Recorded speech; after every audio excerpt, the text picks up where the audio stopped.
മിക്ക തൊഴിലാളികളും നേരിടുന്ന ഒരു പ്രശ്നമാണ് ശമ്പളം കൊടുക്കാതെ ഒഴിവുകേടുകൾ പറയുന്നത്. അടുത്ത മാസം തരാം, അടുത്ത മാസം ആവുമ്പോൾ അത് പിന്നെയും നീളും. ആ ശമ്പളം കാത്ത് അവനും ഒരു കുടുംബമുണ്ട്. ആ ശമ്പളം കിട്ടിയിട്ട് തീർക്കാനുള്ള ബാധ്യതകളും ഉണ്ടാവും. അത്രയേറെ വേണ്ടപ്പെട്ടവർ അവരുടെ ബുദ്ധിമുട്ടിന് പണം കുറച്ച് കടം ചോദിച്ചാൽ പോലും ഇല്ലെന്ന് പറയേണ്ടി വരും. എന്നാൽ കാണുന്നവർക്ക് സ്ഥിരം ജോലി ചെയ്യുന്നുണ്ട്.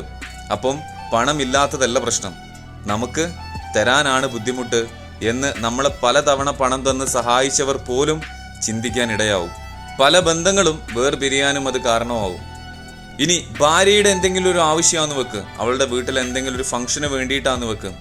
ഭാര്യയോട് പറയാൻ പറ്റുമോ എനിക്ക് ശമ്പളം കിട്ടിയിട്ടില്ല എന്ന്? അതും എല്ലാ മാസവും കിട്ടിയിട്ടില്ല എന്ന് പറയാൻ പറ്റുമോ? ഇല്ല. ചെയ്യുന്ന ജോലിയോട് ആത്മാർത്ഥത വേണമെങ്കിൽ കൂലി കൊടുത്ത് തന്നെ ചെയ്യിപ്പിക്കണം. ഏതൊരു സ്ഥാപനത്തിൻ്റെ വളർച്ചയും തളർച്ചയും ആ സ്ഥാപനത്തിലെ തൊഴിലാളികളുടെ കൈകളിലാണ്.